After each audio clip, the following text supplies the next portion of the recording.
I saw a random girl I didn't know about to take her life, so I broke the rules to save her. But when I called her foster dad to tell him, he called it drama and said, "Why are you disturbing me on my holiday?" That was 4 months ago. Fast forward to now. I made him regret everything and more. I was a delivery driver just trying to finish my deliveries. When I looked up and through the second-story window, I saw a girl about to commit suicide. She was a teenage girl, and she was standing on a chair, completely still, tying something to the ceiling. Her face was blank, like she wasn't even really there. Before my brain could even process what I was seeing, she kicked the chair away. I dropped the package immediately. I pounded on the locked door and yelled, "Hey, open up!" But I got nothing. I didn't even think. I just bolted around the side of the house, found a window, and punched through it with my elbow. Glass shattered everywhere, wounding my arm, but I didn't feel it yet. Adrenaline took over as I climbed inside. I ran up the stairs, heart pounding so loud I could barely hear. I burst into the room, and there she was, barely conscious. I grabbed her and lifted her up with all my strength, trying to stop her from choking. My hands shook like crazy as I worked the knot loose, and finally got her down. She gasped and coughed, her eyes wide with shock. We just stared at each other for a few seconds, both shaking and breathing hard. I pulled out my phone to call 911. "Who are you?" she whispered, barely audible. The ambulance showed up quickly, and they took her straight to the hospital. The police came and asked me a bunch of questions, and I ended up at the hospital too to get stitches. My supervisor called me, yelling about the broken window, damaged package, and how I might lose my job. But honestly, none of that mattered. I couldn't stop replaying that moment when I looked up at the window. At the hospital, the doctor stitched up my arm. She was gentle and calm, which helped because I was still shaking pretty badly. Even after I got home, I was shaking. I couldn't sleep. I couldn't talk about it with my wife or my kids. The whole thing just ate away at me. I needed answers. So the next day, I called the hospital and asked for the girl's emergency contact info. After some hesitation, the nurse gave me a phone number. Apparently, the girl's foster parents were out of town. A man answered when I called the number, sounding irritated right away. When I explained who I was and what happened, his voice was cold, and what he said shocked me to my core. "Oh, okay, but you just said she's alive? So if she's not actually dead, why are you calling me and disturbing me on my holiday?" I went pale. I tried to explain again, but he just snapped, "Look, we've got 8 foster kids here. You think we care about every little drama? We feed them, we get the checks. Ellie keeps to herself. Not our problem if she's unstable." I clenched the phone so tight my knuckles turned white. "She tried to take her life," I said slowly, hoping he'd realize how serious this was. "And you stopped her. Congrats," he said flatly, then hung up. I just stood there staring at the wall, feeling completely hollow. I had never heard someone talk about a kid like that. It explained everything. The lifeless expression on her face, the emptiness in that huge house. No one had cared enough to notice she was hurting. In the weeks that followed, I couldn't get her out of my head. The nurse actually called me at some point to tell me Ellie had asked about me. She said she remembered the way I looked at her when I found her, like someone actually cared. Hearing that made something inside me shift. It made me want to show up again. About 2 weeks later, an address close to hers showed up on my delivery list again. It wasn't her house, but it was close enough to where I could knock on her door and pretend I'd made a mistake, and so I did. When I knocked, Ellie opened the door. She looked just as sad as ever, but she saw me and recognized me right away. "You're the package guy," she said softly. "Yeah, that's me," I replied, awkwardly mumbling something about getting the wrong address. I was going to just walk away, unsure of what to do. But then she asked me, "Do you ever think about what would have happened if you hadn't looked up?" I froze. I went to respond, but before I could, a woman appeared behind her in the doorway. I realized it was the foster mother. Her face changed when she saw me. "You," she said coldly. I nodded politely, but she stepped forward, blocking Ellie. "I didn't expect you to show up again. Because of you, we had to spend money to put her in therapy. We don't need any more of your interference." "I was just delivering something," I said, trying to stay calm. "Well, you did more than that. You cost us money," she said sharply. "And don't pretend you're some hero. You're not her guardian angel. You're just a delivery guy who happened to look up." I didn't respond. I glanced behind her at Ellie, who was quietly watching everything. Her eyes met mine, and she gave me this scared, shy look, almost as if she was begging me for help. In that moment, I knew I couldn't just walk away and forget about her. Something was seriously wrong in that house, and Ellie needed someone on her side. As I walked back to my van, I made a decision. I wasn't going to abandon this girl to these monsters who only saw her as a paycheck. I didn't know exactly what I was going to do yet, but I knew I had to do something. This was just the beginning. I got back to my van and sat there for a while, just staring at the steering wheel. My arm throbbed where the stitches were, a physical reminder of what had happened. I couldn't shake the image of Ellie's face, that silent plea for help. The foster mom's words kept echoing in my head too. "You cost us money." Not, "You saved our daughter," or "Thank you." Just, "You cost us money." Who thinks like that about a kid? I finished my route on autopilot, dropping off packages without really seeing the houses or the people. When I got home that night, I tried to act normal for my family. My wife Karen noticed something was off though. She's always been good at reading me. "You're still thinking about that girl, aren't you?" she asked after the kids went to bed. I nodded, not sure how to explain the mess of feelings inside me. Karen sat down next to me on the couch and took my hand. I told her about going to Ellie's house, about the foster mom's reaction, Karen's face got more concerned with every word. These people sound horrible, she said. Have you thought about calling CPS? I hadn't, actually. It seemed so obvious now that she mentioned it. The next morning, I called Child Protective Services and reported what I'd seen and heard. The woman on the phone took all my information and said they'd look into it. She sounded tired, like she'd heard 1,000 stories like mine. I wasn't sure if anything would come of it, but at least I'd done something. A few days went by. I kept an eye out for Ellie's address on my delivery routes, but it never came up. I thought about driving by her house on my own time, but wasn't sure if that would make things worse. I didn't want to get her in trouble with her foster parents. Then, about a week after I made the CPS report, I got a text from an unknown number. This is Ellie. The nurse gave me your number. Can we talk? I stared at my phone for a good minute, surprised. I hadn't expected her to reach out. I texted back that yes, we could talk, and asked if she was okay. 3 dots appeared, disappeared, appeared again. Finally, a response came through. Not really. CPS came by yesterday. Foster parents are furious. Said I'm causing problems. My stomach dropped. I hadn't thought about how the foster parents would react to a CPS visit. Of course they'd blame Ellie. I asked if she was safe, and she said she was for now, but things were tense. We texted back and forth for a bit. She told me she was 16, had been in foster care since she was 12, and had been with this family for about a year. They had 7 other foster kids, all younger than her. The parents, the Millers, were nice when social workers were around, but completely different when they were alone. They're just in it for the money, she texted. They spend as little as possible on us, and pocket the rest. I wasn't surprised, given what I'd heard from the foster dad on the phone. Ellie said the Millers were especially mad about the therapy sessions they'd been forced to arrange after her suicide attempt. Apparently, they were worried the therapist would figure out what was going on and report them. Over the next few weeks, Ellie and I kept texting. I was careful not to cross any lines. I was just trying to be a supportive adult in her life, someone she could talk to. Karen knew about it and supported me. She even suggested inviting Ellie over for dinner sometime, but I wasn't sure how to make that happen without the Millers finding out. One day, about a month after the incident, I was delivering in Ellie's neighborhood again. I texted her to let her know I'd be nearby, and she asked if I could meet her at a park a few blocks from her house. She said she was allowed to go there after school. I finished my deliveries and headed to the park. It was a small neighborhood place with a playground and some benches. Ellie was sitting on one of the swings,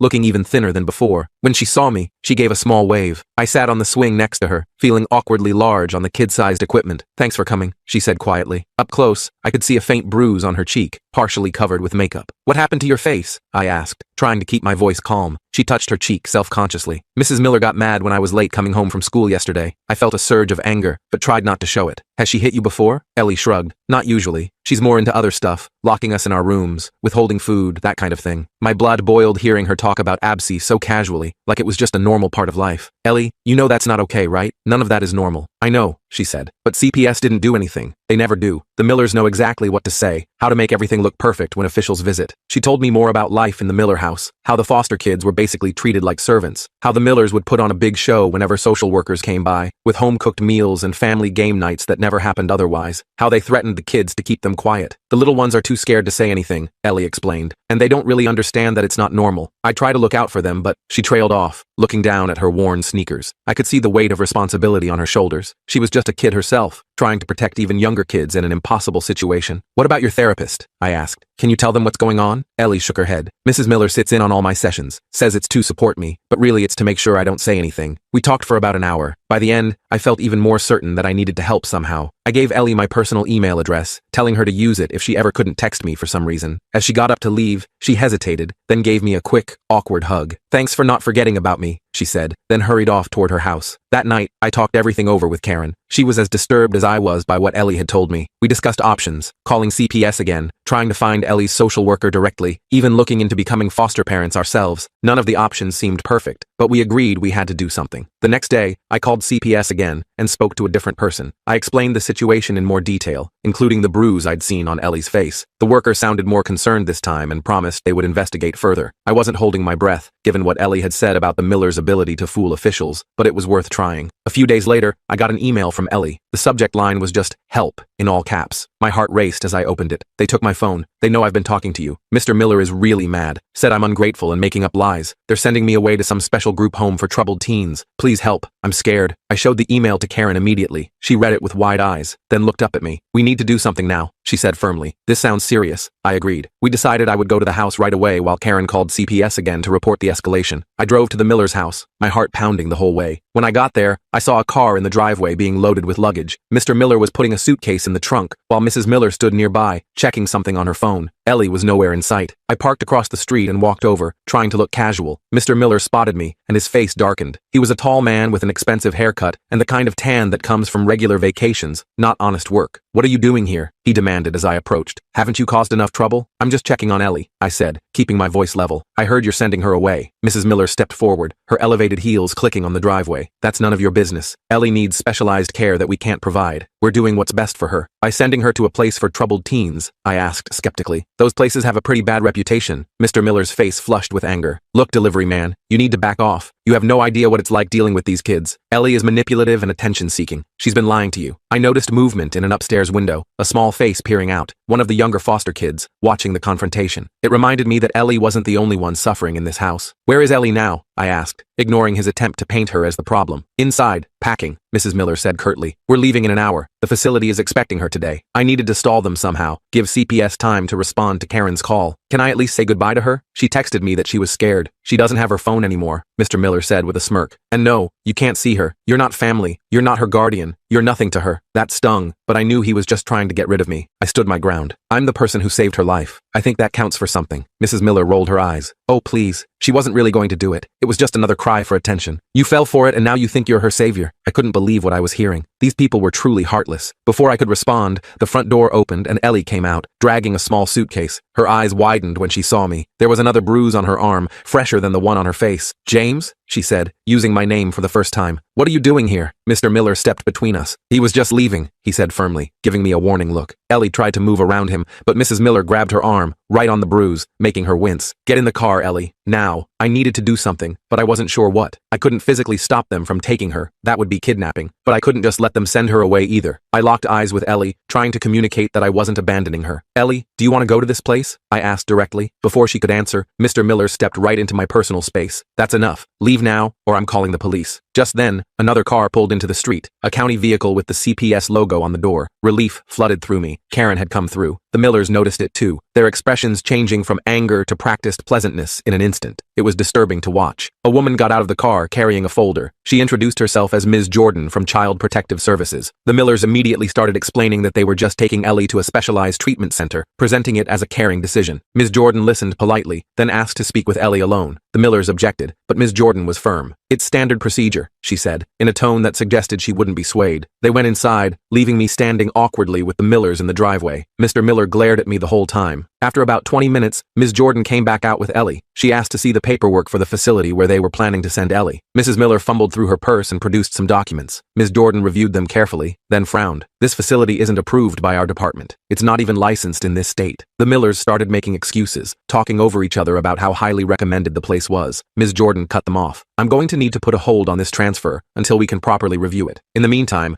I'd like to interview the other children in the home. Mrs. Miller's pleasant mask slipped for a second. They're at school, she said quickly. All of them? Ms. Jordan asked, checking her watch. It's nearly 4 p.m. Mr. Miller jumped in. After-school activities. Very busy kids. Ms. Jordan didn't look convinced. She asked to see the children's rooms, and the Millers reluctantly led her back inside. Ellie stayed outside, moving to stand near me. Thank you, she whispered. They were going to send me to some place in Utah. I looked it up online. It's horrible. Kids have died there. My stomach turned. How did you email me if they took your phone? Library computer at school, she explained. I was afraid they'd check my browser history at home. We waited anxiously as Ms. Jordan inspected the house. When they came back out, her professional demeanor had hardened. I'm going to need to speak with all the children, she said firmly. I'll be back tomorrow with a court order if necessary. The Millers protested, but Ms. Jordan stood her ground. She told them Ellie wouldn't be going anywhere until a proper investigation was completed. Then she asked Ellie if she had somewhere safe she could stay for the night. Ellie looked at me uncertainly. I cleared my throat. My wife and I would be happy to have her stay with us temporarily, I offered. We have kids of our own, plenty of space. Ms. Jordan considered this, then nodded. That might be best for tonight until we sort this out. I'll need to call your wife to confirm and get your address. The Millers were furious, but couldn't do much with a CPS worker present. Ms. Jordan called Karen, who immediately agreed to the arrangement. Ellie went back inside to get her things, while Ms. Jordan filled out some temporary paperwork. The Millers kept shooting me venomous looks. When Ellie came back out with her small suitcase, Mrs. Miller suddenly grabbed her arm again. Remember what we talked about, she hissed, just loud enough for me to hear. Nobody will believe you. Nobody wants a troubled teen. Ms. Jordan stepped in immediately. That's enough, Mrs. Miller. Please let go of Ellie. The drive home with Ellie was quiet at first. She stared out the window, clutching her suitcase on her lap like she was afraid someone would take it. I tried to make casual conversation, telling her about my kids and how Karen was excited to meet her. Slowly, she started to relax a little. Do you think they'll let me stay somewhere else permanently? She asked as we neared my house. I don't want to go back there. I don't know. I answered honestly. But we're going to do everything we can to help you. You're not alone in this anymore. When we got home, Karen was waiting at the door. She welcomed Ellie warmly, showing her to our guest room and offering her something to eat. My kids, Alex and Lily, were curious about our visitor, but politely gave her space. Over dinner, Ellie gradually opened up more, even smiling a little at Lily's jokes. Later that night, after the kids were in bed, Ellie showed us some photos on an old iPod she had hidden in her suitcase. They showed the conditions in the Miller's house when social workers weren't around. Sparse bedrooms with multiple bunk beds, empty refrigerators, locks on the outside of doors. She also had screenshots of text messages from the Millers, threatening the kids if they talked to authorities. "I've been collecting evidence," she explained. "I was going to show someone eventually, but I was scared. The Millers told us no one would believe us over them." Karen and I exchanged looks. This was more than neglect. It was systematic abuse. We promised Ellie we'd help her get this information to Ms. Jordan. The next day,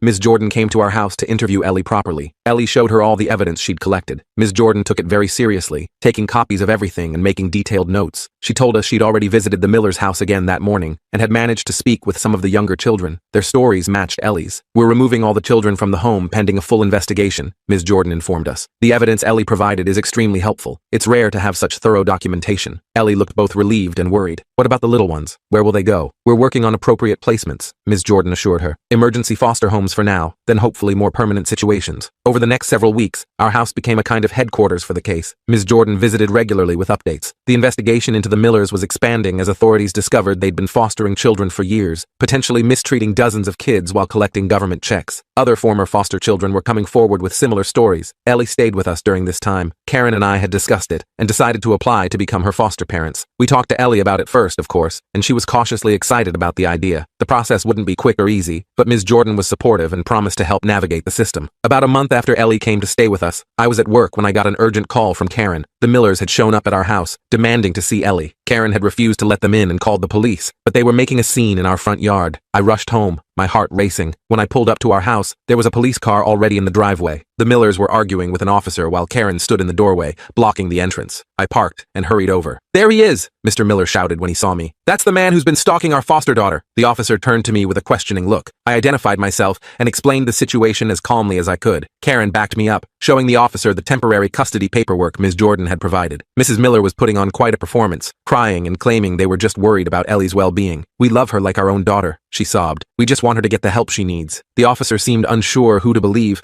until Ellie herself came outside. She stood tall despite her obvious fear and addressed the officer directly. "They're lying," she said clearly. "They were going to send me to an abusive facility to get rid of me. They hurt me and the other kids. CPS has all the evidence." She pulled up her sleeve to show the bruise on her arm, now yellowing but still visible. "Mrs. Miller did this when she grabbed me. It's not the first time." The officer's demeanor changed immediately. He asked the Millers to step back and called for backup. While we waited, he took statements from all of us, including Ellie. I could see the Millers getting more agitated as Ellie calmly described their abuse. When the second police car arrived, the officer conferred with his colleague, then approached the Millers again. "I'm going to have to ask you to leave this property," he said firmly. "There's an active CPS investigation, and you have no legal right to contact Ellie at this time." Mr. Miller's face contorted with rage. "This isn't over," he spat, looking directly at me. "You've ruined everything. We'll make sure you regret it." The officers escorted the Millers off our property, warning them not to return. As they drove away, Ellie let out a shaky breath. "They're not going to give up," she said quietly. "They're losing a lot of money because of this." She was right. The Millers didn't give up easily. Over the next 2 months, they tried everything to discredit Ellie and me. They filed a complaint against me with my delivery company, claiming I'd been harassing them. They told neighbors and community members that Ellie was mentally unstable and making up stories. They even tried to contact my kids' school, though thankfully the administration didn't engage with them. But their efforts backfired. The more they lashed out, the more suspicious they looked to investigators, and Ellie's evidence was too solid to dismiss. Other former foster kids from the Miller home continued to come forward,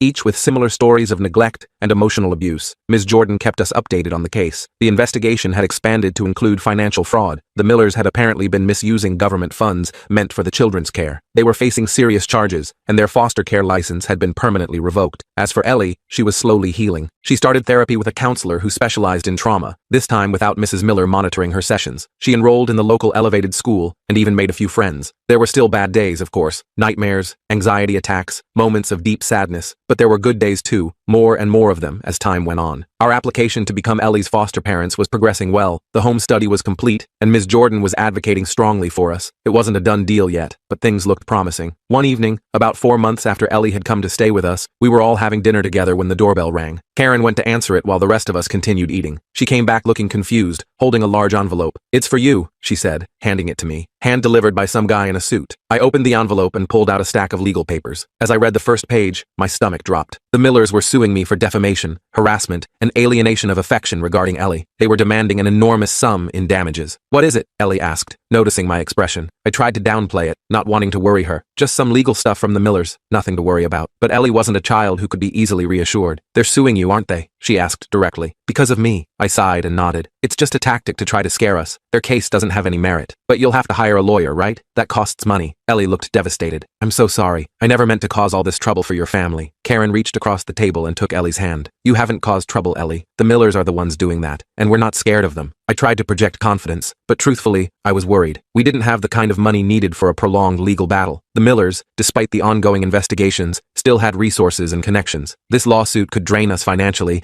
even if we eventually won. The next day, I called a lawyer friend for advice. He reviewed the lawsuit and confirmed what I suspected. It was mostly baseless, designed to intimidate rather than succeed in court. But fighting it would still be expensive and stressful. "The good news," he told me, "is that there's a strong case for having this dismissed early. The Millers are under investigation for the very things they're claiming you defamed them about. Truth is an absolute defense against defamation." He agreed to represent me at a reduced rate, understanding our situation. It was still going to be tight financially, but we'd manage. What mattered most was protecting Ellie and seeing this through. When I got home that evening, Ellie was waiting for me with a determined look on her face. "I want to testify against the Millers," she announced. "In court, in their lawsuit, wherever. I'm not afraid anymore." I was surprised by her resolve. "Are you sure? It could be really difficult, facing them like that." She nodded firmly. "I'm sure. They think they can bully everyone into giving them what they want. They've been doing it for years. Someone needs to stand up to them, and I want it to be me." Her courage was humbling. This girl, who had been through so much, was willing to face her abusers to protect us, the family that had taken her in. I felt a surge of pride mixed with concern. Ellie had already endured more than any kid should have to. I didn't want her to suffer more because of this lawsuit, but I also understood her need to take back some control, to fight rather than hide. So I nodded and told her we'd talk to the lawyer about it. Whatever happened next, we'd face it together. The next few weeks were a total blur of lawyer meetings and paperwork. Our lawyer, Thomas, was pretty great about explaining everything in normal people terms instead of legal gibberish. He filed a motion to dismiss the Millers' lawsuit, arguing it was just retaliation for the CPS investigation. Meanwhile, the criminal investigation against the Millers was picking up steam. The financial fraud stuff was looking serious. Apparently, they'd been pocketing thousands of dollars meant for the kids' care. Ellie was still determined to testify. Thomas helped prepare her, explaining what kinds of questions she might face and how to answer them. I was worried about her having to relive all that trauma, but she seemed stronger each day. The therapy was definitely helping. She'd started calling her therapist the brain mechanic, which made us all laugh. One night, I found Ellie sitting on our back porch, staring at the stars. I sat down next to her, not saying anything at first. We just existed in the quiet together for a while. "You know what's weird?" she finally said. "If you hadn't looked up that day, I wouldn't be here. But also, the other kids might still be with the Millers." I hadn't thought about it that way before. One random moment had changed so many lives. I told her I was glad I looked up, and she gave me a small smile. The court date for the motion to dismiss came faster than expected. Thomas seemed confident, but I was a nervous wreck the whole morning. Karen took the day off work to come with us for support. Ellie wasn't required to be there for this hearing, but she insisted on coming anyway. "I want to see their faces when they lose," she said, with a determination that surprised me. The courthouse was intimidating. All marble and echoes and people rushing around looking important. We met Thomas in the hallway outside the courtroom. He was wearing a suit that actually fit him, unlike the baggy one he wore at our meetings. "Ready?" he asked, and I nodded even though I definitely wasn't. Inside, the Millers were already seated with their lawyer, a slick-looking guy in an expensive suit. Mrs. Miller glared at us as we walked in, but Mr. Miller wouldn't even look our way. They both looked more stressed than the last time I'd seen them. The investigation was clearly taking its toll. The judge, an older woman with reading glasses perched on her nose, called the court to order. The Millers' lawyer went first, painting this ridiculous picture of me as some obsessed delivery driver who'd inserted himself into their family and turned their foster daughter against them. He claimed I'd made false accusations that had damaged their reputation and business connections. When it was Thomas's turn,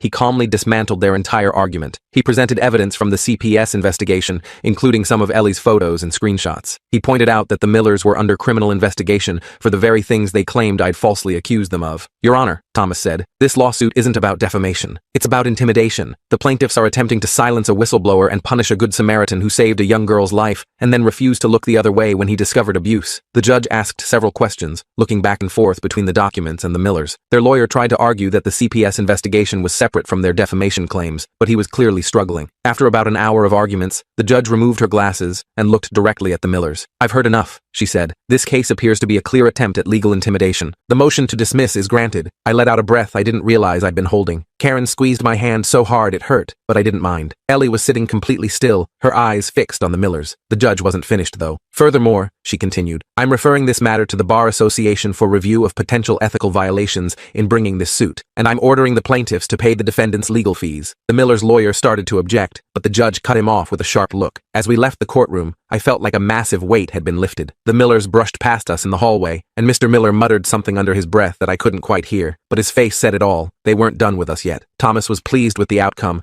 but cautioned us that the Millers might try something else. People like that don't give up easily, he warned. Stay vigilant. He wasn't wrong. A few days later, Mrs. Miller showed up at my workplace. My supervisor called me to the front office, looking uncomfortable. When I got there, she was sitting in a chair, dressed like she was heading to a business meeting. Mr. Williams, she said with a fake smile, using my last name like we were old acquaintances. I was hoping we could talk privately. My supervisor raised his eyebrows at me, clearly wondering what was going on. I told him it was related to a legal matter and asked if we could use the conference room. He agreed, looking relieved to not be involved. Once we were alone, Mrs. Miller's smile vanished. This has gone far enough, she said coldly. You've made your point. I just stared at her, not sure what she was getting at. She opened her purse and pulled out an envelope. $20,000, she said, sliding it across the table. Cash. Take it, drop everything, and convince Ellie to recant her statements. Say she was confused, traumatized, whatever. Just make this go away. I couldn't believe what I was hearing. She was trying to bribe me to help them escape justice. I pushed the envelope back toward her without opening it. Not interested, I said, and you should leave before I call the police. Her face hardened. Don't be stupid. This investigation is going to drag on for months, maybe years. The stress will destroy your family. Ellie will have to relive everything over and over. Is that what you want for her? I stood up, done with the conversation. What I want is for you and your husband to face consequences for what you did to those kids. Now get out. She grabbed the envelope and stuffed it back in her purse. You'll regret this, she said as she left. We have friends in places you can't imagine. I reported the bribe attempt to both the police and Ms. Jordan immediately. They took it very seriously. Apparently attempting to bribe a witness is a pretty big deal. The detective I spoke with said it would definitely strengthen the case against the Millers. That night, I told Karen and Ellie what had happened. Karen was furious, but Ellie just nodded like she'd expected something like this. They tried to bribe some of the other kids before, she explained, when inspections were coming up. They'd give them candy or privileges if they said the right things. The next few days were tense. I kept expecting the Millers to try something else, but nothing happened. Then, about a week after the bribe attempt, Ms. Jordan called with news. The police had executed a search warrant on the Millers' financial records and found evidence of extensive fraud. They'd been arrested that morning. They were taking in kids from multiple counties and double billing the system, Ms. Jordan explained, plus skimming money that was supposed to go toward the children's care. We're talking hundreds of thousands of dollars over several years. I felt a mix of relief and vindication. The Millers were finally facing real consequences. When I told Ellie, she got very quiet, then asked if she could call some of the younger kids who'd been in the home with her. She was worried about how they were handling the news. Ms. Jordan arranged for Ellie to talk to a few of them. Hearing her reassure these younger kids, telling them it wasn't their fault and things would get better, was incredible. She'd been through so much herself, but she was still focused on protecting others. Our application to become Ellie's foster parents was finally approved a few weeks later. We had a small celebration dinner, just our family. Ellie seemed happier than I'd ever seen her, though she admitted she was scared to get too comfortable in case something went wrong again. Nothing's going to go wrong, Karen assured her. You're stuck with us now. The preliminary hearing for the Millers' criminal case was scheduled for the following month. Ellie would need to testify, along with several other former foster kids. She was nervous, but determined. We helped her prepare as best we could, and her therapist worked with her on coping strategies for the stress. The day before the hearing, Ellie came to me with a notebook in her hand. I wrote something, she said shyly, for tomorrow. Can I read it to you? I nodded, and she opened the notebook. It was a statement she wanted to make to the court, explaining not just what the Millers had done, but how it had affected her and the other kids. It was straightforward and powerful, without any self-pity, just the truth. That's really good, Ellie, I told her when she finished. The judge needs to hear that. She smiled, looking relieved. I want to do this right, not just for me, but for all the other kids they hurt. The hearing itself was intense. The courtroom was more crowded than for our dismissal motion, with reporters and what looked like other foster parents in attendance. The Millers were there in orange jumpsuits, looking much less intimidating than before. Ellie was called to testify early in the proceedings. She walked to the witness stand with her head held elevated. The prosecutor asked her questions about her time with the Millers, and she answered clearly and calmly. When asked about her sewer slide attempt, she glanced at me briefly before explaining how hopeless she had felt. The Millers' defense attorney tried to paint her as unstable and unreliable, suggesting she had made up the abuse allegations for attention. But Ellie didn't take the bait. She stuck to the facts and even corrected him when he tried to twist her words. When given the chance to make her prepared statement, Ellie spoke directly to the judge. Her voice shook a little at first, but grew stronger as she continued. She explained how the Millers' abuse had affected not just her physical well-being, but her sense of self-worth and trust in adults. The worst part wasn't the hunger or the punishments, she said. It was knowing that the people who were supposed to protect us